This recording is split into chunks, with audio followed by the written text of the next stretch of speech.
Now that we've moved full-time on the homestead, it's time to get our chickens.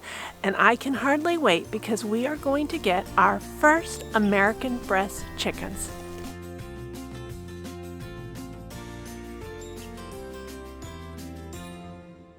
Hey friends, it's Barbara-Sue at Kowalski Mountain and welcome back to our channel.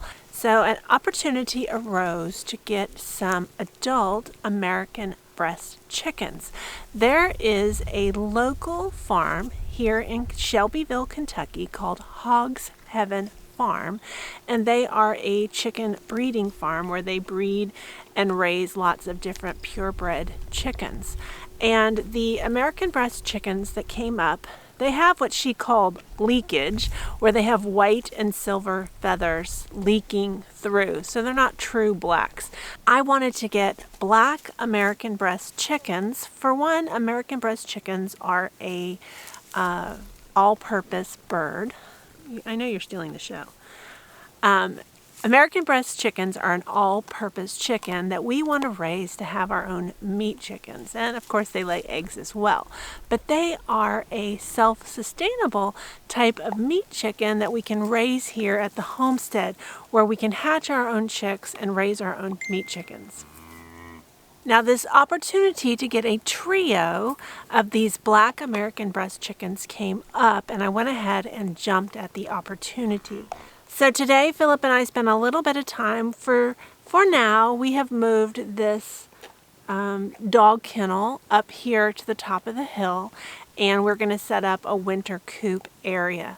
Now, our ultimate goal is to have a chicken coop on a trailer that can be moved, and our chickens can truly be free-ranging. They wouldn't have a stationary coop like this, where this will always be sitting right here, and of course it has to be cleaned and all of that.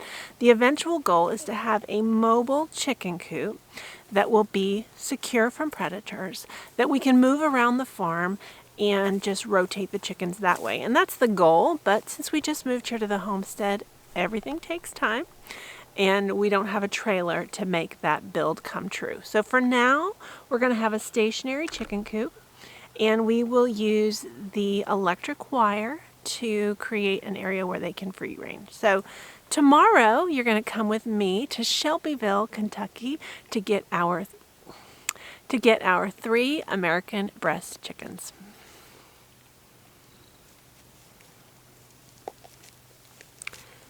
Finesse wants to be a YouTube star. Actually, she's always like this. She's a very needy cat. What you need?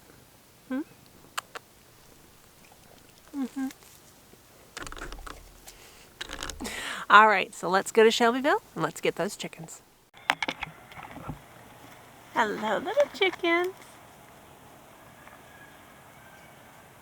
Hey, guys.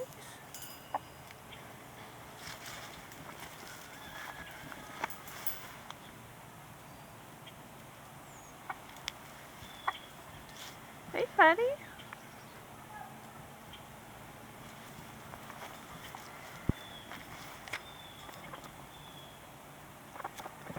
We're gonna go home to our new farm. Yeah.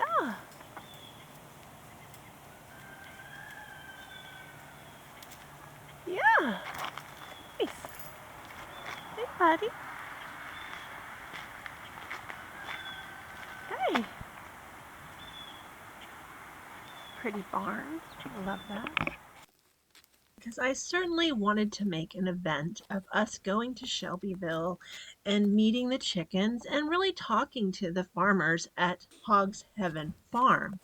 But unfortunately, or maybe fortunately, as you might see it, I was looking at the map prior to leaving that morning and realized that Shelbyville, Kentucky is in the Eastern time zone, whereas Kowalski Mountain is in the Central time zone.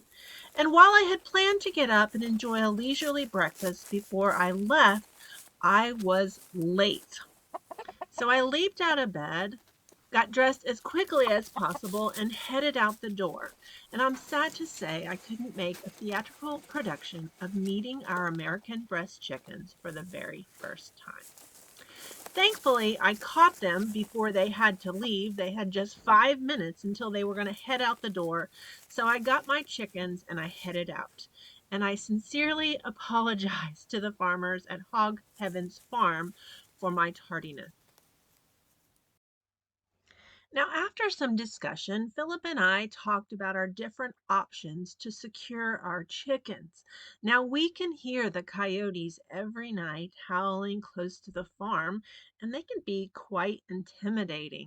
So, I wanted to make sure that the chickens were as secure as they could possibly be.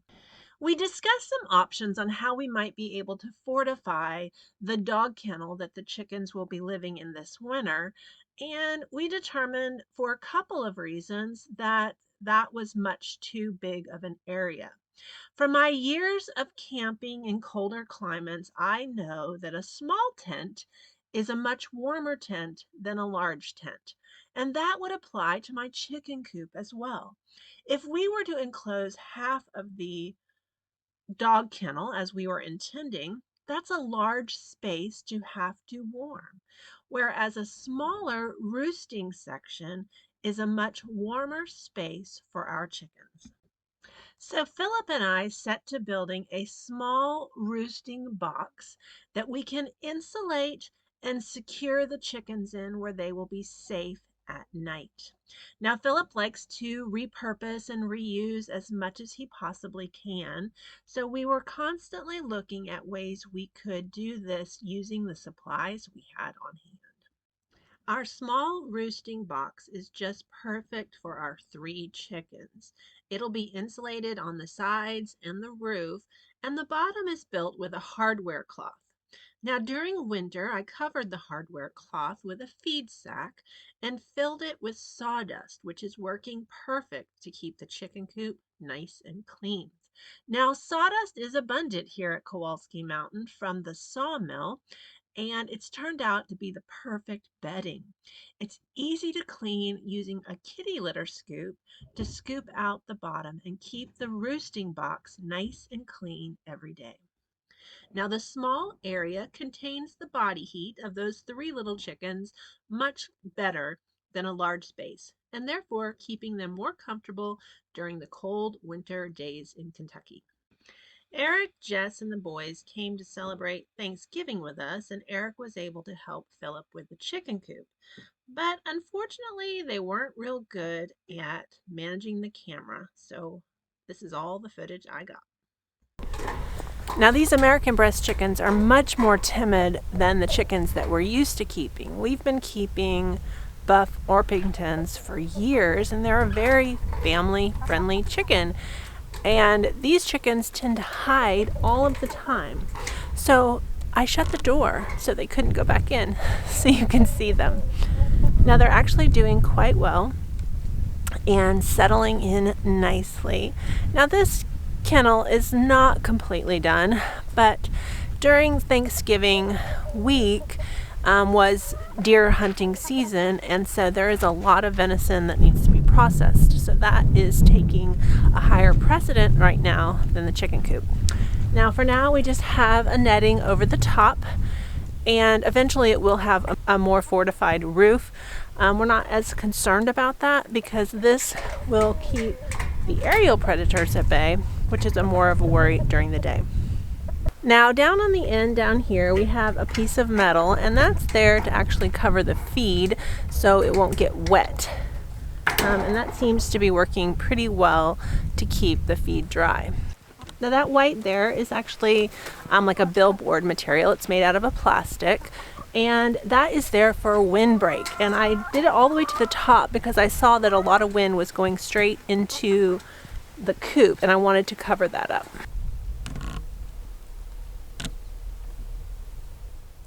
Now on the back, I always knock before I open the door to make sure the chickens leave, because I don't need to lose another chicken. And then I peek to make sure everybody's out. And we're clear to open. Now inside we have a roosting bar, and the nest box is in here, and I'm not loving the nest box in here. because you know they'll roost over it. So I did put a board right here so they can't roost past here, and that seems to be helping.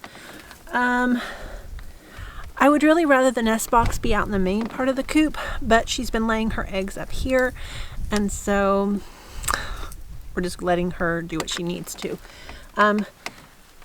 Right now, I think only one of the hens is laying, so we get an egg every couple days or so, and I was told that the other hen should start laying soon.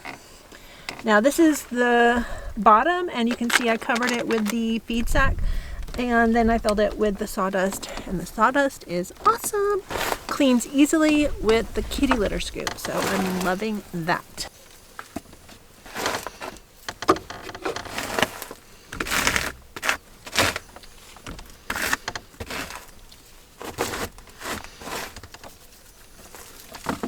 Now the door is insulated and helps keep them warm, and then it just locks in. And the chickens are all locked in. Let's go around the other side and let me show you where we lock them up at night. Now on the front we have a guillotine type door that we can lock the chickens up at night, and it's super simple. I just undo the little bungee,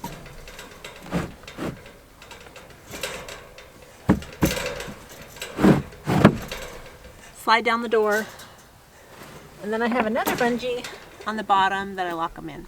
That should keep anything out that might want to get in. So that's what we do at night to secure them into the roosting box.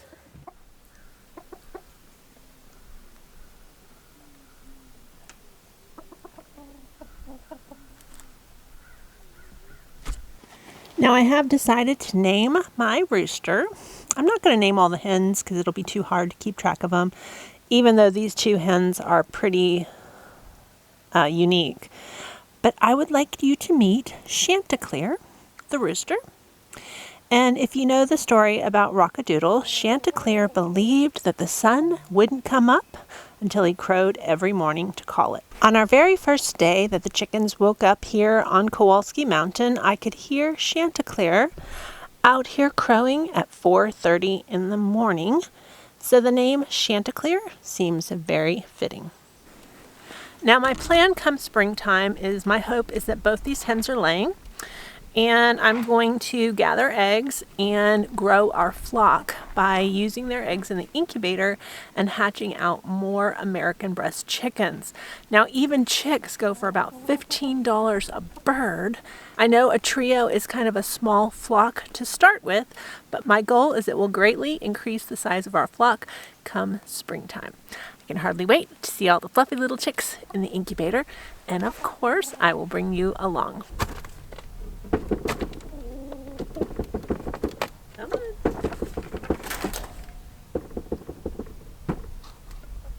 Come on, Mama.